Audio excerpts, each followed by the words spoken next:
Omar Navarro, OmarNavarro.com, on Twitter, @Real Omar Navarro. Omar, we salute you, my friend. We wanted to get you on about her latest exploits and how the race is going against James Brown. Well, one of the things, if we're talking about crime, no one talks about that the LA Times named one part in her district one of the most horrible places to be in, actually. You have a 55% chance of a crime being committed against you in Westmont. They named it Death Alley. If that tells you everything. Maxine Waters is not concerned about the people here. She's concerned about her pockets. She's not concerned about her constituents. She's concerned about serving herself and her family. You know, we need people who are going to do something, who are going to take care of the people here in the district. When I go door to door and I talk to people, people are just fed up and tired of Maxine Waters. Maxine Waters says that she has millennial support. She has no millennial supporting her here. She's running against a millennial. So, I mean, that tells you a lot. Well, I know that despite the fact she has hundreds of millions of dollars and is a known swindler, one of the most corrupt people in Congress on record, you are within striking distance. How do we help you get elected? Yeah, I mean, anybody can help. They can go to my campaign office. They can make phone calls. They can walk door to door. They can donate to the campaign at OmarNavarro.com. That helps out a lot. They can be from any state. Anybody here who's just fed up with Maxine Waters, who wants her out of there. I mean, this person's unhinged. She's constantly trying to impeach the president of the United States with no basis at all. She said she's offended by Make America Great Again. That's her basis. She's given us a basis, which is totally insane. As much as I want to get you in Congress, man, she's entertaining. No, I mean, Omar, you seem like a perfectly nice guy, but I'm not sure that we can do this to America. I'm not sure we can remove her from the world stage. I think I'm going to have to go out and campaign for her. I'm so sorry. Well, look at this. You know, at the end of the day, we have to get her out of there. She is nuts. No, you're right. It's the right thing to do. And like, you know her well, Omar. Am I right that she's getting crazier? She's gotten crazier as time goes by. I mean, every time I see her, she's always constantly saying something outrageous on TV. And I think she does it because she thinks that she's going to get reelected by being crazy. And at the end of the day, the people here in this district are seeing what she's saying, and they think it's absurd. And they don't want someone like that representing them here. The majority of the district here and the demographics of the district are 54% of them are Hispanic Latinos. A lot of the Hispanic Latinos don't like Maxine Waters. They think Maxine Waters is out of it. They think that she is not representing them. They think that she is representing her own interests. She's living in a mansion in Hancock Park. She is not living in the district where I announced my campaign with a mariachi band. I mean, so I think we should pay a visit back to Maxine Waters' house with a mariachi band, but this time bring a taco truck in front of it. Maybe we should do it on June 2nd or something like that. I totally agree, and I want to cover it live, Omar. When we come back, though, let's talk about the exodus out of your amazing state, California, because of the high taxes, the regulation, the hepatitis all over the streets, the piles of human feces everywhere. It's true. We've sent reporters. It's like Mexico City's worst areas look better than L.A. Open sewage running down the street, and like weirdo Democrats, always like demons squatting over the fetid open sewers. We'll be right back with Omar Navarro. Stay with us. But here's another word from Maxine Waters. I want you to know that I am more offended as an African-American woman than you will ever be. And this business about making America great again, it is your president that's dividing this country. And don't talk to me about the fact that we don't understand what happens on the automobile. No, I will not yield. No, I will not yield. Okay. Don't tell me that we don't understand. That's the attitude that's been given toward women time and time again. The gentlelady will suspend. The chair wishes I like the blue nail polish. They are to address. Oh, she's sassy. She's fashionable. She's fabulous. The problem is she's completely mental. Well, did you hear her? She says, I take offense at Make America Great Again. And I went back and watched the guy's speech. It's like whites and blacks and Hispanics working together in an American dream on the floor of the Ford dealership. There's not racism. We're a team. That's the Democrat nightmare. One thing they don't want is everybody working in happy harmony. Let's go back to Omar Navarro running for Congress against Maxine Waters. Go ahead, sir. The Democrats, and what they do is they separate people by class, by age, by race. They don't bring people together. What Make America Great Again does, it brings people together in unity.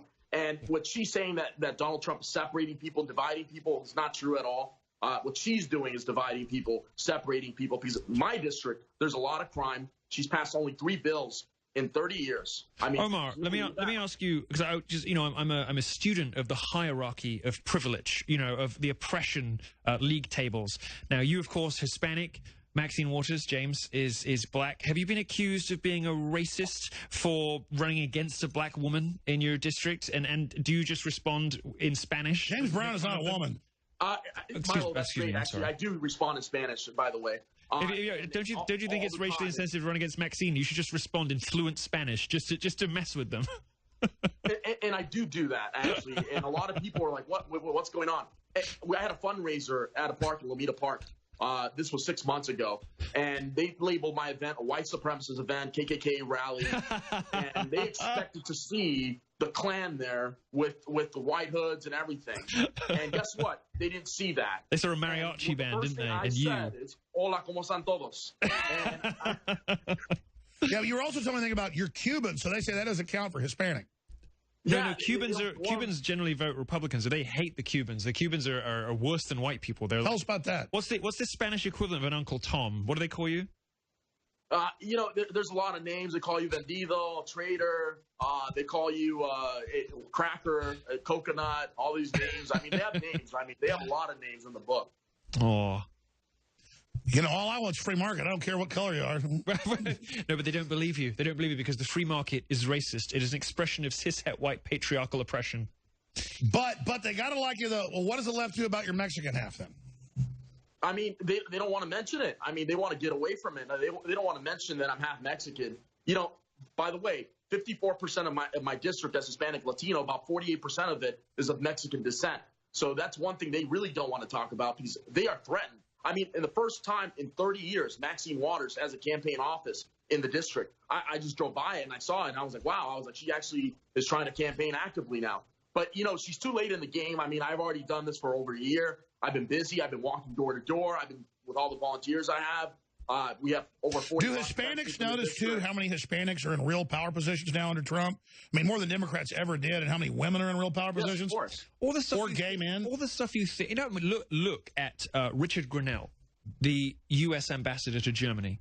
That, you know, they would not confirm, they would not confirm, they would not confirm. Trump appointed an out and proud gay guy as the U.S.'s ambassador to Germany, one of the most important diplomatic positions imaginable.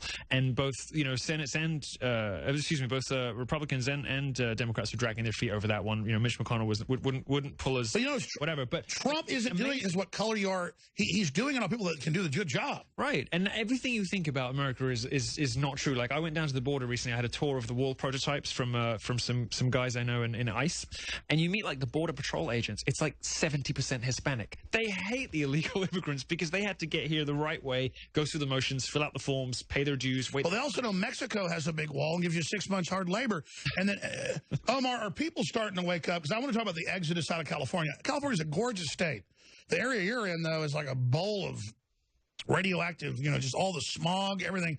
And then people are exiting. The producers are exiting. What's going to happen to California if we don't get people like you elected? Not only that, Toyota's also left California. They've gone to Texas. They've gone there because of better economic opportunities. We have to make sure that we're bringing back jobs here into our district, into the state of California. And by the way, I'd love California to cut taxes and take jobs from us. Allah wants a good country. I'm not against California. It's a huge economy. It's basically a country in its own right. Everyone has a vested interest in California doing well. Sure. It's just not going. So Omar, I keep interrupting you. You're bringing up great points. I mean, what else should people know? We really have to flip the state around. That's what it comes down to. If we're all energetic and excited about changing the state, we have to make sure that we're going out and talking to people. But when it comes down to it, it's just going door to door talking to voters. You're not going to change someone's mind by just sending a mail, by going through social media. You have to go personable. You have to go door to door. You have to talk to them. Have any of the people's doors you've gone to, and I'm not making this to be virtue signaling, I would guess it's probably white liberals that are most aggressive towards you, because in my own life, that's who it is. I 100% agree with you, Alex. Most of the time when I get knock doors, the white liberals, yes, they're the most aggressive towards me. They'll slam the doors at me. They'll try to chase me after property. I mean, I've had that one time already. I have to call the police. And see, they've taken one form of entitlement and placed it for another. Mm. I think you should just crouch and start yelling like in Spanish and begging for mercy, and just have the footage of this like white liberal like looming over a Hispanic candidate who's kind of like begging for mercy. So Omar, how do the entitled white people act? I mean, they automatically assume that I have to vote Democrat, that I have to be anti-Trump, that I have to follow all these. So their whole worldview is totally stereotypical. Yeah. Yeah, and it's ignorance. I mean, at the end of the day, I mean, it comes up, how can you support Trump? I was like, well, I support him because he's a businessman. He supports America. He wants to put Americans first. He wants to protect our border. He's like, well, if by him building the wall, that's discriminating against people that want to come into the country. No, it's discriminating against legal citizens, because there are people who go through a line, that go through a process. It takes a lot of time. Like my family, took 10 years. Your greatest handicap, of course. We should make it easier for the good people, no matter what color they are, to get in. But the Democrats want a permanent underclass. You see, your problem, Omar, your greatest handicap is that you're in the country illegally. Because if you didn't have papers, you could probably you could probably steam ahead of Maxine. I agree. You're going to keep hosting with us when Roger Stone pops in. Yes, sir. And I appreciate you doing this marathon with us. Again, Milo Yiannopoulos, dangerous.com. In closing, Omar, you got to come back very, very soon. I know in some of the polls you're neck and neck with her. Other fake polls you're 10 points behind. But all I know is, I mean, you got a good chance at winning, my friend. I mean, we're doing a lot of great things, Alex. I mean, we have over 1,200 signs up in the district. We have 40 bus benches. We're getting out there. We're going door to door. We've just sent out a mailer to over 100,000 people in the district. We're doing a lot of great things right now, and it's just going forward every day. So, I mean, we're going past June and then going to November after this. Well, I think you're going to win. But even if you don't, you win by taking action. And all the millions you've educated, you've been all over national TV, local TV, and you're building your name. And one way or another, she needs to get indicted. I mean, man, all the corruption she's been involved. Don't locals know how she gives her husband, what is it, $40 million or something? I mean, if someone walks into politics wealthy, broke, and then they walk out wealthy, I mean, that person's a crook. I forget. It's like 20 million here, 30 million there. How many millions has she given her husband's bank? She's bailed. Well, when her husband held an interest in that bank, and when they got the bailout, he got about $15 million, something around there. Wow. That's Yeah, I mean, I know she's listed as the most corrupt member of Congress to never be indicted. Really? Yeah. I mean, and her grandson had a felony dropped down to a misdemeanor for bribery. So it runs in the family, these kinds of financially related dodgy dealings. Not only that, the daughter took about close to $1 million in direct mail. And to be honest with you, I looked up some of the charges, $30,000 in consulting on the FEC report. By the way, I don't care if it's a white guy, Hispanic guy, or a black guy, or an Asian woman. I want to just have a patriot who's pro-America and pro-free market. We know it works. So I'm for Omar, not because of what color he is. But he's, oh, well, does black Trump, light brown? Well, then I'm light brown. I guess I get Trump by Maxine, too. This is insane. I've been to the tanning salon 3 times this month. It's making me less culpable by the day. Absolutely. Well, I got a little bit of a Native American.